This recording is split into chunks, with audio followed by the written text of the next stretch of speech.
আলাইকুম, welcome back to my channel. কাছে এবং দূরে, দেশ এবং দেশের বাইরে যে যেখান থেকে আমার এই ব্লগটি দেখছো, আশা করছি সকলে অনেক বেশি ভালো আছো। আলহামদুলিল্লাহ আমরাও বেশ ভালো আছি। আর আজকের ব্লগটা দেখেই বুঝতে পেরেছো আজ যাব শপিং করতে। তুমি কি করছো এটা? মাংস ম্যারিনেট বানাচ্ছি। তো এটা কি হবে আজকে, রেসিপিটা কি হবে? চিকেন ফ্রাই পাপার জন্য। পাপার জন্য চিকেন ফ্রাই। হাত পুরো বরফ হয়ে গেল। এতে কি কি দেয়া হয়েছে তুমি জানো? মোটামুটি জানি। কি বলো দেখিনি, কি কি দেয়া হয়েছে এতে? লঙ্কা গুঁড়ো, হ্যাঁ, দই, টক দই, হ্যাঁ, কি বলে এটাকে, হলুদ দিয়েছো, নুন দিয়েছো, আর কি বলে জিরা মশলা, জিরে গুঁড়ো, ধনে গুঁড়ো, গরম মশলার গুঁড়ো, আর কি বলে আদা রসুনের পেস্ট, আর কি বলে চাট মশলা, আর আর সরিষার তেল, হ্যাঁ, দিয়ে এটাতে মাখানো হচ্ছে। ঠিক আছে, এর পরের দিন আমি তোমাকে পুরো মাংসটা আর ওগুলো দিয়ে দেবো, সব তুমি দেবে, দিয়ে মাখাবে। ঠিক আছে? হ্যাঁ, আমার হাত বরফ হয়ে গেছে, ফ্রিজে তো ছিল। ঠিক আছে, এখন তাহলে কি বলে দাও, এইভাবে ম্যারিনেট করা থাকবে, তাই তো? এখন সেই সন্ধ্যাবেলাটাকে ভাজা হবে, তাই তো? সন্ধ্যাবেলা অবধি এটাকে ম্যারিনেট করে রেখে দেবো, দিয়ে তখন ফ্রাই করবো, অনেক সুন্দর করে ফ্রাই। তো ওই মাংস টাংস ম্যারিনেট করার পর তুলুকে বললাম যে একটা মেহেন্দি ছিল, তুলু একটু বের করে দাও, হাতে দেব। তো তুলু বললো আম্মি জান আমাকে একটু পরিয়ে দাও। তো আমার বেশ ভালোই লাগলো, প্রথমে ডিজাইনটা ওর হাতেই করলাম। তো ভাবলাম মাই বেটি বেশ একই রকম একটু ডিজাইন করব হাতে। তো সেইভাবেই আর কি প্রথমে তুলুকে দিয়ে পরে আমি দিয়ে নিলাম। আর এখন যেহেতু আমার আরস বেটা আছে, তাই সব সময় চাইলেও মেহেন্দি পরতে পারি না। তো যে টাইমটায় ঘুমাচ্ছিল সেই সুযোগে একটু ঝটপট করে পরেই নিলাম।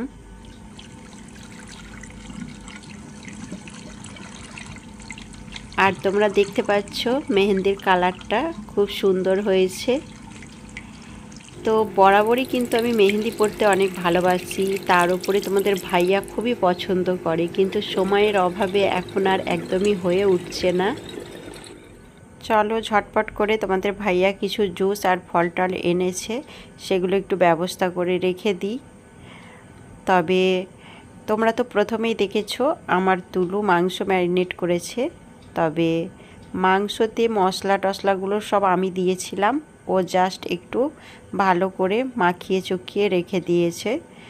তো সে যাই হোক, ওর পাপাকে ও বলেছে মাংসটা আজ ফ্রাই করে খাওয়াবে ইফতারের সময়। আর শুধু মাংস ম্যারিনেট না, এই রোজা পড়ে থেকে তুলু কিন্তু বেশ ছোট ছোট কিছু রেসিপি আমাদেরকে বানিয়ে খাইয়েছে, আমাদের কাছেও সেটা অনেক ভালো লেগেছে। আর আমি আর ওর পাপা তো খুব তারিফ করেছি, যাতে ওর আগামী দিন আরও কিছু বানাতে ও চেষ্টা করে, ওরও ভালো লাগে। তো আস্তে আস্তে ও শিখে যাবে।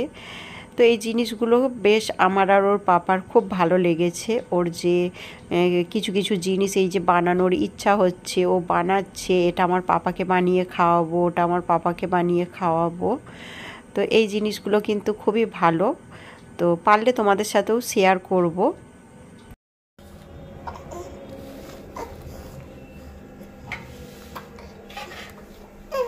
কি গো, আমি জান ফল কেটে নিক, আমি জান ফল কেটে নিক, তুমি ছুঁয়ে থাকো আমার গুড বয় বেটা।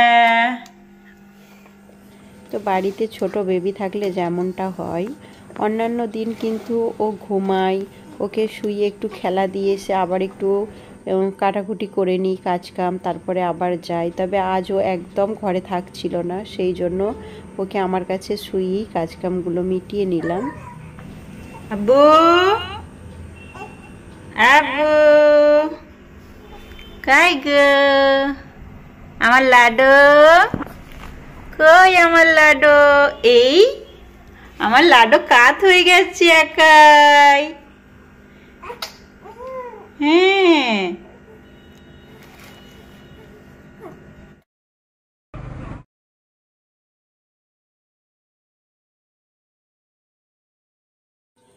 আর এই তো চলেই এলাম শপিংয়ের জন্য। তো আজ কিন্তু যেসব গিফটের জিনিসগুলো দেওয়ার আছে সেই সব জিনিসগুলোই নেব। আর এই যে দেখছো শপিংটা করতে এসেছি, এটা কিন্তু বেশ কয়েকদিন আগেই শপিংটা করা হয়ে গেছে, কিন্তু ব্লগটা আসতে তোমাদের মাঝে একটু লেট হয়ে গেছে। তো যাই হোক, আজ কিন্তু গিফটের জিনিসগুলো সব কিনে নেব এরকমই চিন্তা ভাবনা করে এসেছি। কিন্তু ছোট বেবি নিয়ে কতটা কি কেনাকাটা করতে পারবো বা কতটা ক্যামেরা বন্দি করতে পারবো জানি না, তবে চলো সাথে থেকো, পাশে থেকো, যতটুকু যা পারবো ততটুকু কিন্তু তোমাদের সাথে শেয়ার করব। আর আমার পুচু সোনাকে নিয়ে কিন্তু আমি বেশ আনন্দে আছি। আমার পুচু সোনার কিন্তু এবার প্রথম ঈদ, প্রথম শপিং যাই বলো। তো যাই হোক, চলে এসেছি। আর এই তো দেখো, আমার সোনা কিন্তু ফাঁকায় এলে একটুও দুষ্টুমি করে না, চুপচাপ থাকে বাড়িতে, আমাদের সাথে অনেক খেলা করে, অনেক কথা বলে, কিন্তু ফাঁকায় এলে একদম চুপটি করে থাকে। ও যেন কিছুই জানে না, কিছুই বোঝে না, এমনটা আর কি। ঠিক বললাম তো, আমি জানি তো, আমি ঠিক বলেছি। মুখে হাত দেবে না, তোমাকে এক গাদা মশা কামড়েছে, আমি বুঝতে পেরেছি। কত মশা কামড়েছে তুমি দেখেছো? ঘুড়ি বার করা। চলো এবার তাহলে ঝটপট করে কেনাকাটাগুলো মিটিয়ে নিই। আর এই তো আরস বেটাকে তার পাপার কোলে দিয়ে আমি বসিয়ে রেখেছি, আর আমি এদিক থেকে দেখছি। তবে তোমাদের ভাইয়া কিন্তু পাশেই আছে, তার কারণ হচ্ছে তোমাদের ভাইয়া পাশে না থাকলে আমার শপিং করে বেশ ভালো লাগে না। আমি যাই জিনিসপত্র কিনি, নিজের জন্য হোক যার জন্যই হোক, তোমাদের ভাইয়া শুধু যদি একবার বলে হ্যাঁ ঠিকঠাক আছে, তাহলেই কিন্তু আমার কাছে সেটা ভালো লাগে। আর এই তো আমার জায়ের মেয়েদের, আমার বোনঝির জন্য যেহেতু ড্রেস নিচ্ছিলাম, তাই তুলুর গায়ে একটু মাপ দিয়ে দেখে নিচ্ছিলাম। আর এই জিনিসগুলো কিন্তু আমার কাছে বেশ ভালো লেগেছে। আর আমি কিন্তু একটু সাদা সিম্পল জিনিস বেশি পছন্দ করি, তাই এই তো এই ড্রেসগুলো আমার খুবই ভালো লাগলো, তাই ঝটপট করে নিয়ে নিলাম। আর তোমাদের ভাইয়াও কিন্তু একদম পছন্দ করে না বেশি জিনিসপত্র নিয়ে নাড়াঘাটা করা, তো সেই জন্য এই কটা ড্রেসই পছন্দ হয়েছে আর নিয়ে নিলাম। ওহো, তারপরেই চলে এসেছে গরম গরম চা। চাটা দেখার পর মনে হচ্ছে সত্যি এটার অপেক্ষাতেই ছিলাম। 15 বছর বলো, হ্যাঁ, ওটা চেহারা 15-16 বছর। তোমার গায়ের পাঞ্জাবি লাগবে ওর। আমার গায়ে পাঞ্জাবি না। 40-40 দিলে হলো কত? আর বছরে দিলে কত? এখান থেকে তো নিয়ে যাওয়া হলো। 40ই লাগবে। 40ই লাগবে, 40 লাগবে। পূর্ণেন্দুর গায়ে তো হয়ে যাবে। আর এই পাঞ্জাবিটা দেখছো, এটার কথাই বলছিলাম, এটা আমার বোনপোর জন্য নিয়েছি। আমার বোনপো বয়সটা অল্প হলেও আমার বোনপো কিন্তু অনেক লম্বা চওড়া হয়ে গেছে, তাই ওর জিনিসপত্র কেনাকাটা করলে অনেক ভাবনা চিন্তা করেই কেনাকাটা করতে হয়। আর এই তো এই জামা প্যান্টগুলো জায়ের ছেলের জন্য, তো ওরা দু ভাই, তো সেই জন্য একই রকম ড্রেস ছিল, সাইজটা ছোট বড়, তো আমার কাছে সেটাও বেশ ভালো লাগলো, দু ভাই একরকম ড্রেস পরবে। তো সেই জন্য ওদের দু ভাইয়ের জন্য আমি এদিক থেকে এক রকমেরই ড্রেস নিলাম।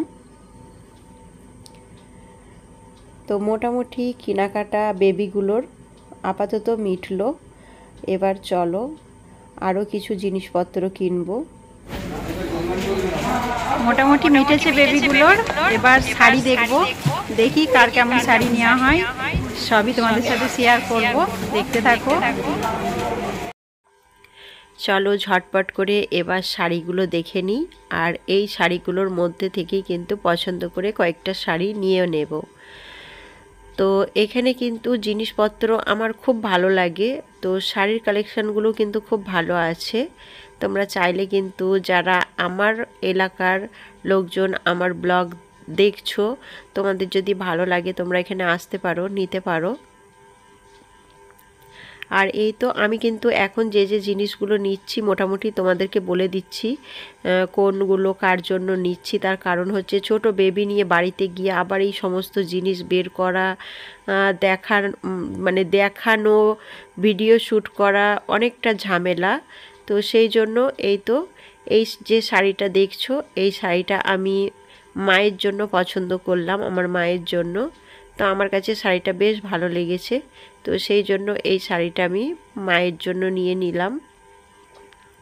আর প্রথমে যে একটা ইয়েলো কালার দেখলে ওটা তোমাদের ভাইয়া আমার জন্য নিয়েছে, তোমাদের ভাইয়ার কাছে ভালো লেগেছে।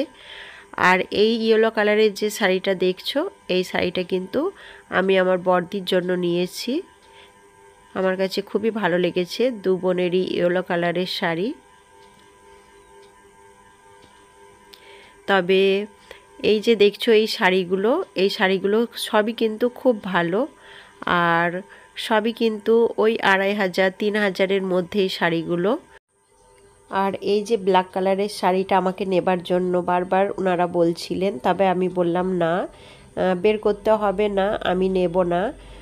তার কারণ হচ্ছে আমার বেশ কয়েকটা ব্ল্যাক কালারের শাড়ি আছে, সেই কারণে। তো বলছিল দেখতে ক্ষতি কি, আমি বললাম না, আমি নেব না যখন, কেন আমি শুধু শুধু খুলে দেখব। তো সেই জন্য আমি বললাম না, খুলে দেখাতে হবে না। তবে এই ছোট বেবি নিয়ে শপিং করাটা কিন্তু খুবই কষ্টকর, তার মধ্যে এত গরম, আবার সারা দিন রোজা রেখে। তো যাই হোক, কিছু করার নেই। আর এই শাড়িটা যেটা দেখলে, এটা আমি আমার খালার জন্য নিলাম। তো ওই যে শপিং করতে এসেছি, আর একটা বেডশিট নেব না, এটা তো হয় না। আমার যেহেতু খুব পছন্দ বেডশিট, তো আজকে এই বেডশিটটা নিলাম। চলো তাহলে মোটামুটি আজকের মতো শপিং এখানে মিটলো। এখনও কিন্তু শপিংয়ের জন্য যে কদিন বেরোতে হবে তা জানি না, তবে যাই শপিং করি তোমাদের সাথে তো অবশ্যই একটু হলেও শেয়ার করব, তোমরা সবই আমার ব্লগে দেখতে পাবে। আর দেখো আমার বেটা একদম ঘুমিয়ে গেছে, ও কিন্তু একদমই দুষ্টামি করেনি। ও যদি দুষ্টামি করতো, কান্নাকাটি করতো, তাহলে কিন্তু এত শপিং করা আমার পক্ষে একদমই সম্ভব হতো না। আর আজ এত অল্প সময়ের মধ্যে এত শপিং যে মিটে গেল, তার কারণ হচ্ছে আমার আরস বেটা। আগে কিন্তু আমি মানে দেখতাম এটা নেব ওটা নেব, এখানে গিয়ে ওখানে গিয়ে এরকম করে কিন্তু অনেকটা সময় পার করে ফেলতাম। আর এখন মনে হচ্ছে না, নিজের জন্য কিছু দেখার দরকারই নেই, যেগুলোর জন্য এসেছি সেগুলোই মিটিয়ে নিই। যত তাড়াতাড়ি মেটাতে পারবো, আমার আরস বেটাকে নিয়ে বাড়ি যেতে পারবো। কারণ আমার বেটাকে নিয়ে বেশিক্ষণ বাইরে থাকতে আমার ভালো লাগে না, মানে আসলে যেতেও খুব একটা ভালো লাগে না, কিন্তু কিছু কিছু সময় যেতে হয়, কিছু করার নেই। তো এখন কটা বাজে গো তুলাই না বাবা? 9:30 বাজে। মোটামুটি শপিং মিটেছে, তবে আমাদের কিন্তু এখনো শপিং হয়নি। এগুলো গিফটের সব জিনিস, ঈদে দেওয়ার ব্যাপার, সেগুলোই হয়েছে। তো এখন বাড়ি ফিরছি। ঠিক আছে, আমি ওকে ধরে আছি, অসুবিধা নেই। তো এই পর্যন্ত আজকের ব্লগটা এখানে ইতি করছি। আবার নেক্সট ব্লগে তোমাদের সাথে দেখা হবে। সকলে ভালো থেকো, সকলে সুস্থতা কামনা করে আজকের ব্লগটা আমি এখানে ইতি করলাম। চলো।